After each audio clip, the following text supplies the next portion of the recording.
नमस्कार, बहुत स्वागत है आपका एमपीसीजी सुपरफास्ट 100 खबरों के साथ। मैं हूं रीनू और सबसे पहले बात करेंगे रायगढ़ से बड़ी खबर की। सड़क हादसे में 4 लोगों की मौत हो गई है। सीआईसीबी के 4 कर्मचारियों की जान चली गई।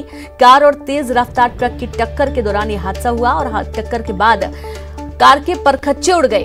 खरसिया थाने के देवरी गांव का पूरा मामला है। 2 जेईई, 1 लाइनमैन, ड्राइवर की मौत हो गई है। शवों का सिविल अस्पताल में पोस्टमार्टम के लिए भेजा गया। सीआईसीबी की कार ट्रक से टकराई और इस दौरान 4 लोगों की मौत हो गई। तो रायगढ़ से बड़ी खबर है। सड़क हादसे में 4 लोगों की जान चलेगी। सीआईसीबी के 4 कर्मचारियों की मौत। कार और तेज रफ्तार ट्रक की टक्कर के दौरान कार के परखच्चे उड़ गए। खरसिया थाना के देवरी गांव का पूरा मामला है। 2 जेईई, 1 लाइनमैन, ड्राइवर की मौत हो गई है। शवों का सिविल अस्पताल में पोस्टमार्टम और साथ ही सीआईसीबी की कार ट्रक से टकराई और इस दौरान ये बड़ा हादसा हुआ। 4 लोगों की जान चली गई। तो रायगढ़ के खरसिया थाना इलाके का ये पूरा मामला है और ज्यादा जानकारी के साथ संवाददाता युगल जुड़ गए हैं। युगल, ये हादसा हुआ कैसे? लापरवाही कहां पर थी? जी रोनू, देखिए ये भीषण सड़क हादसा, ये सीएससीबी के 4 जो कर्मचारी हैं, 2 जेई हैं और 1 ड्राइवर और 1 लाइनमैन है। ये दरअसल हाथी प्रभावित क्षेत्र में लगातार दौरा कर रहे थे। हाथी की मौत करंट से हो रही है। उसकी शिकायत के बाद कहीं हुकिंग ना हो, अवैध कनेक्शन ना हो, इसकी जांच के लिए निकले थे। जब देर रात ये अपनी जो बुलेरो से लौट रहे थे ऑफिस के, तो इस दौरान तेज रफ्तार ट्रक ने इन्हें टक्कर मारी और ये पूरी जो लापरवाही है वो ट्रक चालक की बताई जा रही है। उसके बाद इस भीषण सड़क हादसे में 4 लोगों को मौके पर ही मौत हो गई। उसके बाद क्षेत्र में पूरा मातम जो पसरा हुआ है। सीएससीबी के जो कर्मचारी हैं वो भी सकते में हैं। दरअसल एक ही विभाग के 4 कर्मचारियों की इस तरह ड्यूटी के दौरान दर्दनाक मौत हो जाती है और एक लापरवाही की वजह से 4 जान चली गई है। हालांकि जो सीएससीबी के अधिकारी हैं, जो ई अधीक्षण यंत्री CK सिंह, उन्होंने कहा है कि जो भी सरकार की ओर से और विभाग की ओर से जो सहायता दी जा रही है, एसग्रेशिया की राशि है और तमाम उन्हें तत्काल दिया जा रहा है। पीएम के बाद जो है 100 को परिजनों को सौंप दिया गया है और पूरे मामले की पुलिस जो है विवेचना कर रही है। लेकिन आरोपी जो चालक है उसकी अभी तक जो है जो पकड़ में नहीं आ पाई है। जी बिल्कुल, आरोपी पकड़ में नहीं आया। अभी आरोपियों को पकड़ने के लिए किस तरीके से पूरी कार्रवाई चल रही है युगल, और आपकी क्या किसी भी पुलिस अधिकारी से कोई बातचीत हो पाई इस पूरे मामले को लेकर? जी देखिए, भीषण सड़क हादसा हो या किसी तरह के हादसे हो तो जो लापरवाह जो वाहन चालक है वो मौका देखकर वहां से फरार हो जाते हैं। और चूंकि रात के समय था और काफी अंधेरा भी था तो उसका फायदा उठाकर वो फरार हो गया है। 4 लोगों की मौत है और जिस तरह से पुलिस लगातार उनसे छानबीन कर रही है कि किसकी गाड़ी है, किसका जो वाहन है और वो कहाँ पर संदेही जो है उन्हें पकड़ने की पूरी तरह से प्रयास कर रही है पुलिस। और अभी जो है इस तरह से जो दुर्घटनाएं घटित होती है तो पूरा दहला देता है। और एक ही जो है विभाग के 4 लोगों की मौत, सबसे बड़ी बात यह है कि मौके पर मौत हो जाना और जिस तरह से बोलेरो के परखच्चे उड़ गए हैं, दुर्घटना और तेज रफ्तार ट्रक की कहानी भी बयां कर रही है। जी बिल्कुल, जाहिर सी बात है जिस तरीके की जो गाड़ी की हालत है और जानकारी ये भी है कि बोलेरो पूरी तरीके से जो गाड़ी थी वो क्षतिग्रस्त हो गई थी, यानी से यहाँ से जो टक्कर थी उसका अंदाजा लगाया जा सकता है। फिलहाल इस पूरे मामले पर युगल अभी पुलिस किस तरीके से कार्रवाई कर रही है? जो चालक है, ट्रक चालक है, उसे पकड़ने के लिए क्या कुछ कर रही है पुलिस? जी देखिए, जैसे ही सड़क हादसा हुआ मौके से ड्राइवर फरार हो गया है, जो ट्रक है उसे जब्त कर लिया गया है और पुलिस चूंकि उसे पकड़ने के आरोपी को पकड़ने के फिराक में है। उसे भी ट्रक की दुर्घटना से अंदाजा रहा होगा वाहन चालक को कि जिस तरह से दुर्घटना हुई है, तो उसके बाद जिस तरह से वहां पर लोग आक्रोशित हो जाते हैं उसके बाद वो फरार हुआ होगा, या इस तरह से अनुमान लगाया जा रहा है और अभी तक उसका कोई पता नहीं चला है। और जैसे कि दुर्घटना के बाद होता है कि वाहन मालिकों पर दबाव बनाया जाता है, उसके बाद जो आरोपी जो ट्रक चालक होते हैं या सह चालक होते हैं वो सरेंडर करते हैं। तो उसका हो सकता है कि इस तरह से पुलिस दबाव उन पर बनाए और जो आरोपी जो चालक है उसे पुलिस गिरफ्तार कर ले। लेकिन अभी तक जो है उनकी गिरफ्तारी नहीं हुई है। पुलिस लगातार प्रयास कर रही है। और चलिए, बहुत शुक्रिया आपका युगल तमाम जानकारी के लिए। तो पुलिस गिरफ्तारी की कोशिश कर रही है। 4 लोगों की मौत हो गई सड़क हादसे में। सीआईसीबी के 4 कर्मचारी हैं जिनकी जान इस हादसे में चली गई है। और अगली खबर, आज मुख्यमंत्री भूपेश बघेल बैठक लेंगे। विधायकों की सीएम बैठक लेंगे। शाम 5 बजे ये बैठक होगी। वर्चुअल बैठक के जरिए पूरा मंथन किया जाएगा और कृषि विधेयक के आंदोलन पर मुख्य रूप से मंथन होगा और इसके चलते ये बैठक बुलाई गई है, जहां सीएम भूपेश बघेल की अध्यक्षता में तमाम विधायकों के साथ शाम 5 बजे वर्चुअल मीटिंग के माध्यम से बैठक रखी गई है और इस बैठक में कृषि विधेयक के आंदोलन को लेकर मंथन किया जाना है। तो कृषि विधेयक जिसका कांग्रेस सरकार लगातार विरोध करती आ रही है, उनका ये कहना है कि प्रदेश में किस तरीके की उपज हो रही है, प्रदेश में किस तरीके का नुकसान हो रहा है, ये प्रदेश को ज्यादा अच्छे से भली भांति पता होगा कि मौजूदा स्थिति क्या है। कृषि के क्षेत्र में केंद्र सरकार कोई फैसला ले, ये सही नहीं है और कहीं ना कहीं कृषि एक बहुत बड़ा आधार होता है किसी भी प्रदेश की प्रगति के लिए, जो कि केंद्र सरकार अब उसे बंद करना चाह रही है और यही कारण है कि कृषि विधेयक का लगातार विरोध हो रहा है।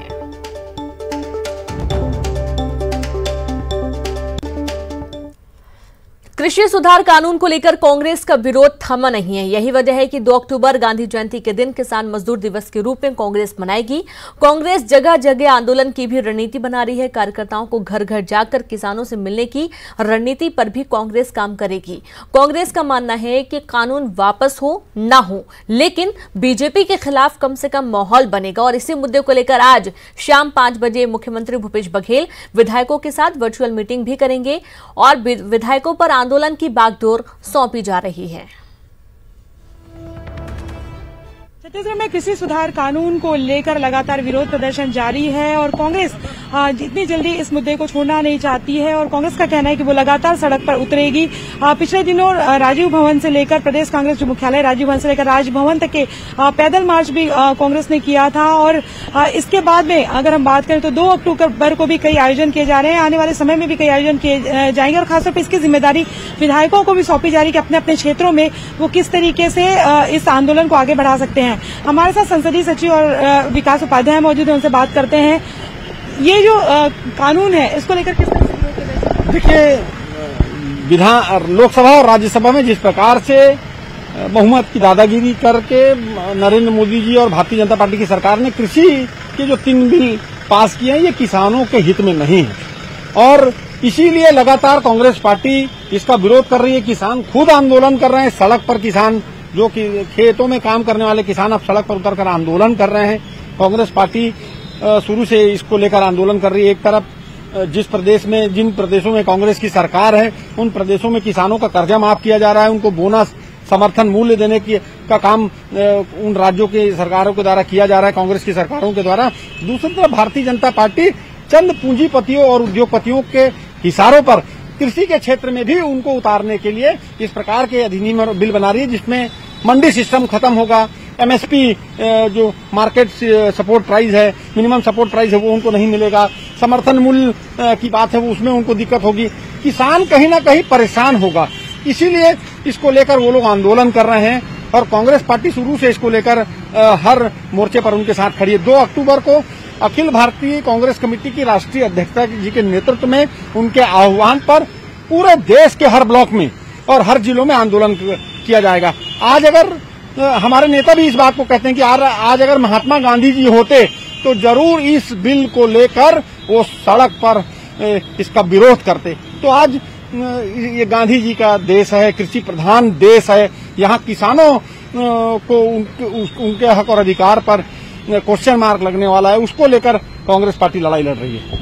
तो ये अगर हम बात करें तो विधायक भी अपने अपने इलाके की जिम्मेदारी संभालेंगे और क्या ये भी बात आ रही है कि कार्यकर्ताओं को कहा गया कि घर घर जाएं, किसानों से संपर्क करें? देखिए, अगर किसानों के विरोध का कोई बिल आया है, किसानों के अहित करने वाला कोई बिल आया है, तो अकेला किसान उससे प्रभावित नहीं होगा। किसान एक चेन है जिससे व्यापारी है, उसमें काम करने वाले लोग हैं, ट्रांसपोर्टर हैं, कंज्यूमर हैं, जो तमाम प्रकार के लोग हैं। लेकिन इस बिल से मुनाफाखोरी, कालाबाजारी, जमाखोरी ये सब होने वाला है। तो ये सब आखिरी इंसान तक, पहले आदमी से लेकर आखिरी इंसान तक ये पहुंचेगा। इसकी शुरुआत होने वाली है। इसको रोकने की लड़ाई कांग्रेस पार्टी ने शुरू कर दी है और जिस प्रकार से संविधान अनुच्छेद की बात है, 254(2) की बात है, उसमें भी विधानसभाओं में किस प्रकार से हम अपने हक की बात को कर सकते हैं, वो तमाम चीजों को लेकर कांग्रेस पार्टी अलग अलग रणनीति बना रही है। बिल्कुल पिछले मोहन मरकाम के साथ में तमाम कांग्रेस पार्टी के विधायक सांसद है वो सड़क पर उतरे थे। उसके साथ ही अब विधायकों को जिम्मेदारी दी जा रही है और विधायकों के साथ ही कार्यकर्ताओं से भी कहा गया है कि घर घर जाके किसानों से संपर्क करें और उन्हें बताएं कि इस बिल की खामियां क्या है। तो जाहिर तौर पर कांग्रेस ने का कहना है कि वो जब तक ये कानून वापस नहीं हो जाता तब तक मोर्चा खोले रहेगी। देखना यह है कि इन तमाम विरोध प्रदर्शन का आने वाले समय में होता क्या है, लेकिन ये जरूर है कि कांग्रेस इतनी जल्दी इस मुद्दे को छोड़ने वाली नहीं है। कैमरा पर्सन सुरेश पासी के साथ ममता लांजेवाल, न्यूज 18 छत्तीसगढ़, रायपुर। और ज्यादा जानकारी के साथ सहयोगी ममता लाइव जुड़ गई हैं। ममता, एक बहुत ही अहम बात है, कांग्रेस का मानना है कि कानून वापस हो ना हो लेकिन बीजेपी के खिलाफ माहौल जरूर बन जाएगा। तो क्या ये सिर्फ चुनाव को लेकर ही है, चुनाव के चलते ये माहौल बनाने की कोशिश है, या वाकई में कृषि विधेयक का विरोध चल रहा है प्रदेश में? देखिए, अगर हम बात करें कल जो है किसान संगठनों की भी बैठक हुई थी। किसान संगठन भी इसके खिलाफ सड़क पर उतरने की तैयारी कर रहे हैं और दिल्ली घेरने की बात उन्होंने निर्णय लिया है कि नवंबर में जो है वो केंद्र सरकार को लेकर जो है घेराव किया जाएगा। दिल्ली जो है वो घेरा जाएगा। पूरे देश भर से किसानों को बुलाया गया। इसी तरह से अगर हम बात करें तो कांग्रेस जो है वो लगातार इसके खिलाफ सड़क पर उतर रही है। पिछले दिनों राजभवन तक के मार्च किया था, पैदल मार्च किया था। उसके बाद में अब कांग्रेस का कहना है कि जगह जगह कार्यकर्ताओं को भी ये जिम्मेदारी दी जा रही है कि वो जाकर किसानों से संपर्क करें, उन्हें बताएं कि किस तरीके से ये जो कानून है उनके जो अधिकार है वो उनका हनन करता है, किस तरह से मंडी सिस्टम खत्म हो जाएगा और एक समय आएगा कि किसान अपने जो प्रोडक्ट है जो वो पैदावार करेगा उसकी बोली वो खुद नहीं लगा पाएगा। धीरे धीरे जो समर्थन मूल्य वाली जो बात है, उनका कहना है, कांग्रेस का कहना है कि अभी भी जब समर्थन मूल्य सरकार देती है उसके बाद भी जो व्यापारी खरीदते हैं वो समर्थन मूल्य के बराबर किसानों से उनकी उपज नहीं खरीदते हैं। उसके साथ तमाम तरह के पेंच लगाकर कहीं न कहीं किसानों को इस तरह से उलझा देते हैं कि वो नुकसान पे ही चले जाते हैं। आने पौने दाम पे अपना जो उत्पाद है वो बेचने के लिए जो तैयार हो जाते हैं, अपनी फसलें बेचने के लिए तैयार हो जाते हैं। तो यही वजह है कि कांग्रेस का कहना है कि ये लगातार विरोध जो है वो जारी रहेगा। आपका तमाम जानकारी के लिए। तो कांग्रेस पूरा माहौल बनाने की कोशिश में है। हालांकि बातचीत भी हुई थी, बैठक हुई थी किसानों के साथ और उसके बाद भी पूरा विरोध चल रहा है। दुर्ग, महासमुंद, धमतरी आज से अनलॉक है। सभी दुकानें रात 8 बजे तक खुलेंगी। होम डिलीवरी रात 10 बजे तक होगी। परिवहन सेवाओं को किया गया बहाल। कलेक्टर का आदेश, सुबह 5 बजे से प्रभावी धार्मिक स्थल नियम के मुताबिक खुलेंगे। धमतरी जिले में आज से हटेगा लॉकडाउन और सभी के लिए मास्क पहनना अनिवार्य होगा। मास्क नहीं पहनने वालों पर होगी कार्रवाई। संक्रमित परिवार के व्यापारी नहीं खोलेंगे दुकान। प्रशासन ने जारी किया अनलॉक का निर्देश। कोरबा में 2 दिन पहले लॉकडाउन खत्म हुआ है और आज सुबह से लॉकडाउन खत्म। कोविड प्रोटोकॉल का पालन करना जरूरी होगा। कलेक्टर किरण कौशल ने जारी किए निर्देश। थूकने और मास्क नहीं पहनने पर भी जुर्माना देना होगा। तो दुर्ग, महासमुंद और धमतरी यहां पर लॉकडाउन लगा हुआ था, लेकिन लॉकडाउन अब खत्म हो चुका है। अनलॉक की शुरुआत हो चुकी है, लेकिन इस दौरान भी कुछ महत्वपूर्ण गाइडलाइंस कलेक्टर ने जारी किए हैं और इसके चलते जो दुकानों का टाइम है वो भी निर्धारित कर दिया गया है। होम डिलीवरी रात 10 बजे तक हो सकती है। परिवहन सेवाओं को भी बहाल किया गया है। कलेक्टर ने सुबह 5 बजे से प्रभावी आदेश जारी कर दिए हैं। दुर्ग, महासमुंद, धमतरी, ये तीनों जिलों में आज से लॉकडाउन खुल चुका है। सभी दुकानें रात 8 बजे तक खुलेंगी। 10 बजे तक आप होम डिलीवरी ले सकते हैं और इसके साथ ही तमाम जो गाइडलाइंस है, मास्क लगाना, कहीं पे थूकना नहीं है, सोशल डिस्टेंस का पालन करना है। इन तमाम चीजों के साथ आप घर से बाहर भी अपने जरूरी काम के लिए निकल सकते हैं। तो कलेक्टर ने आदेश जारी कर दिए हैं। बड़ी खबर है दुर्ग, महासमुंद, धमतरी, जहां से आज से अनलॉक की शुरुआत हो रही है। तो लॉकडाउन के दौरान ये देखा गया है कि हालांकि बहुत ज्यादा बदलाव तो नहीं देखा गया जहां पर भी लॉकडाउन लगा है, लेकिन थोड़ी शांति जरूर थी। और ज्यादा जानकारी के साथ संवाददाता मिथिलेश जुड़ गए हैं।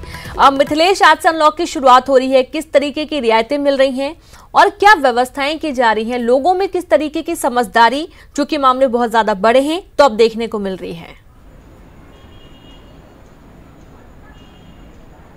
जी बिल्कुल रिनो, अब ये 6वीं बार जो लॉकडाउन लगा था वो अब पूरा खत्म हो गया। 30 तारीख को ये खत्म हो गया और आज से एक नई शुरुआत हुई है। अनलॉक की प्रक्रिया ये आरंभ हुई है। जिला कलेक्टर ने इसके लिए गाइडलाइन जारी कर दी है। इसके तहत में जो सुबह 6 बजे से सब्जी की दुकान, डेयरी की दुकान, इसके साथ साथ जो है रात में जो 8 बजे तक करीब करीब वो जो दुकानें, जो राशन की दुकान है वो या अन्य दुकानें वो खुल सकेंगी। और दूसरी बात यह है कि रात के 10 बजे तक की जो है उसमें होम डिलीवरी की इजाजत दी गई है। तो इस तरह से एक गाइडलाइन में काफी छूट दी गई है। धार्मिक स्थलों को भी खोला गया है, खेल मैदान भी खुल सकेंगे नियमों एवं शर्तों के आधार पर। इसके अलावा जो आवाजाही पर जो रोक थी वो भी खुल सकेगी। तो इस तरह से काफी रियायतें दी गई है। लेकिन जिस तरह से जो संक्रमण बढ़ा है, सितंबर माह की बात की जाए तो सबसे अधिक संक्रमण जो है वो यहां पर देखने के लिए मिला था और यही वजह थी कि मजबूरन प्रशासन को लॉकडाउन लगाना पड़ा था। और अब जो है कि अब किस तरह से संक्रमण रुकेगा, क्योंकि जिले में जो है वो करीब 11,500 कोरोना संक्रमित पाए गए हैं। इस तरह से 375 मौतें भी हो चुकी है। तो अब जब अनलॉक में काफी छूट दी गई है तो शासन प्रशासन को ये संक्रमण को रोक पाना बड़ा चुनौती का विषय होएगा। और जिस तरह से लोगों का दबाव था, आर्थिक स्थितियां जो खराब हो रही थी, इस वजह से जो है कि जिला प्रशासन ने छूट दी है और व्यापारिक जो प्रतिष्ठान थे उनकी बात मानी है। लेकिन अब लोगों को इस संक्रमण से बचना होगा और शासन प्रशासन ने यही अपील लोगों से की है। प्रत्येक व्यक्ति की खुद की जिम्मेदारी होगी। बिल्कुल मिथिलेश, आप सही बोल रहे हैं। बहुत शुक्रिया आपका तमाम जानकारी के लिए। और अगली खबर का हम रुख करेंगे, जहां रायपुर में छत्तीसगढ़ में कोरोना का कहर लगातार जारी है। बुधवार को यानी कि कल 2,947 नए मामले सामने आए हैं और रायपुर से सबसे ज्यादा 544 नए मरीज मिले हैं। कल कोरोना से 41 लोगों की मौत की पुष्टि हुई है और कल 2,836 मरीज ठीक होकर अपने घर भी गए हैं। तो जो संक्रमित मरीजों का आंकड़ा है और जो रिकवरी रेट है वो आसपास ही है। एक्टिव मरीजों की संख्या यहां पर 30,927 हो गई है। कुल पीड़ितों की संख्या बढ़कर 1,13,602 है और कोरोना से अब तक 957 लोगों की जान जा चुकी है और अब तक 81,718 मरीज ठीक हो चुके हैं। महासमुंद के नर्रा गांव में शराब बिक्री को लेकर उपजे विवाद के बाद तनाव का माहौल है। गुस्साई ग्रामीणों की भीड़ ने पुलिस की 3 गाड़ियों में तोड़फोड़ की। 112 वाहन, पेट्रोलिंग वाहन और टीआई कोमा खान के वाहन को ग्रामीणों ने निशाना बनाया, पथराव किया, तोड़फोड़ की। विवाद कोमा खान में अवैध शराब की बिक्री को लेकर शुरू हुआ था, जिसके बाद दो पक्ष आपस में भिड़ गए। अवैध शराब बेचने वालों को गिरफ्तार नहीं करने पर ग्रामीणों ने जमकर विरोध किया। और संवाददाता मनोहर जुड़ गए हैं। मनोहर, फिलहाल अभी किस तरीके की स्थिति बनी हुई है? क्या अभी माहौल शांत हो चुका है? जी बिल्कुल रेनू, देर रात तक ये पूरा माहौल जो है गहमागहमी का चला है। कोमा खान थाना क्षेत्र के नर्रा गांव की ये पूरी घटना है, जहां पर रहने वाला ओंकार ठाकुर नामक एक व्यक्ति जो कि वहां गांव में अवैध शराब बेचता था और गांव के माहौल को खराब करता था, जिससे लेकर गांव के लोग काफी आक्रोशित थे। गांव के जो युवा वर्ग हैं वो ये चाहते थे कि ओंकार ठाकुर गांव में अवैध शराब का जो धंधा है उसे बंद कर दे। इस पिछले कुछ दिनों की बात है कि जो युवा हैं वो उनके ओंकार ठाकुर के जो गुर्गे हैं उनको गांव में अवैध शराब बेचते हुए पकड़े थे और उन्हें कोमा खान थाना पुलिस के हवाले किया था। पुलिस ने उस पर कार्रवाई भी की थी, लेकिन ओंकार ठाकुर के खिलाफ जो है वो कोई मूल प्रमाण नहीं होने के कारण वो बाइज्जत बरी था और यही कारण था कि वो गाँव में उसके कार्रवाई होने के बाद भी अवैध शराब का काम अपने गुर्गों के द्वारा कर रहा था। ओंकार ठाकुर लगातार उन युवाओं पर दबाव बनाता था जो गांव में शराब बेचने के खिलाफ थे, जिसको लेकर बुधवार को एक बार फिर हंगामा हुआ। कल दोपहर शाम से जो है ओंकार ठाकुर के घर में गांव के जो युवा हैं वो दबिश देते हैं। चलिए, बहुत शुक्रिया आपका मनोहर तमाम जानकारी के लिए। हालांकि पूरा मामला संज्ञान में, पुलिस मामले की जांच में जुटी हुई है। देखना होगा कि किस तरीके से कार्रवाई पुलिस करती है। और वक्त एक ब्रेक का है।